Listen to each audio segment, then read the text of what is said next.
उसी प्रकार पूछना चाहता हूं, जीटो की स्थापना हुई तो ये एम था क्या? कहीं जीटो के घोषणा पत्र में ये चीजें हैं क्या कि हम डांडिया रास का आयोजन करेंगे? स्थापना के दिन ही जीटो वालों को जूते पड़ गए होते।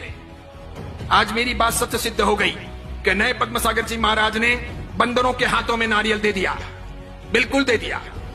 जीटो में कई लोग ऐसे भी हैं जो सदाचारी हैं, समझदार हैं, आचार संपन्न हैं, मुझे मिलते भी हैं, अन्य महाराज साहब को मिलते हैं। कई माताएं भी ऐसी हैं जिन्होंने अपनी व्यक्तिगत जिंदगी में ऐसा कुछ किया नहीं है, वे चाहते भी नहीं है, लेकिन अपने यहां पर यह समूह जो है मिलकर के माता फोड़ना, मेजोरिटी डेमोक्रेसी, मुझे ऐसा लगता है कि जैन समाज के कुएं में किसी ने भांग डाल दी है, सबको वही पानी सप्लाई हो रहा है, इसीलिए सामूहिक पागलपन सवार है।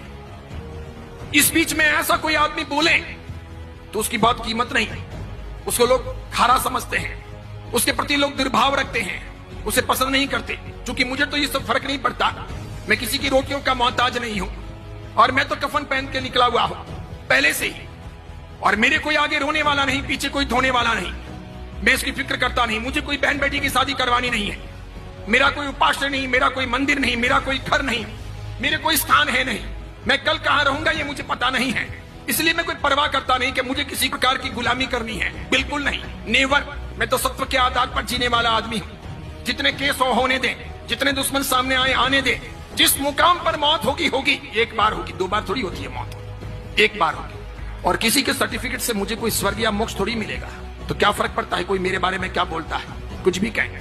इसीलिए मेरी फिक्र मत कीजिए, मुझे चिंता है समाज की। भगवान महावीर का समाज चिंता रहा, वो पवित्र रहा, अच्छा रहा, तो साधु साध्वियों का और हमारे सब कामों का कोई वर्त रहेगा।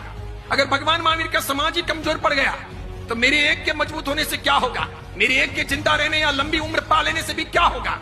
मैं व्यक्तिगत सफलताओं को समाज के सामने, धर्म के सामने महत्वपूर्ण नहीं मानता। मेरी व्यक्तिगत सफलताएं कितनी भी हों, अगर वो व्यक्तिगत सफलताएं मेरे समाज के लिए, मेरे धर्म के लिए उपयोग में नहीं आती है तो मेरा जीना हराम है। फुकट की रोटियां खा करके कोई मतलब नहीं है। इसलिए मैं सोचता हूं सफलता का पहला मापदंड कि मेरा समाज सुरक्षित रहे, साफ सुथरा रहे, मेरा धर्म सुरक्षित रहे, साफ सुथरा रहे, यह आवश्यक है।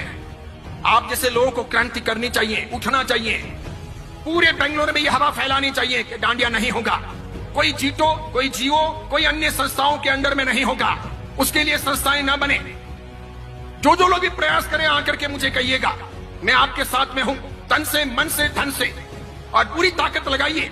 और खास करके मैं मंत्र शक्ति से कहना चाहूंगा कि उठो, हमारी बहन बेटियों को, हमारी आने वाली परंपराओं को हमको भ्रष्ट नहीं बनाना है, वेश्या नहीं बनाना है। जवानी के दिन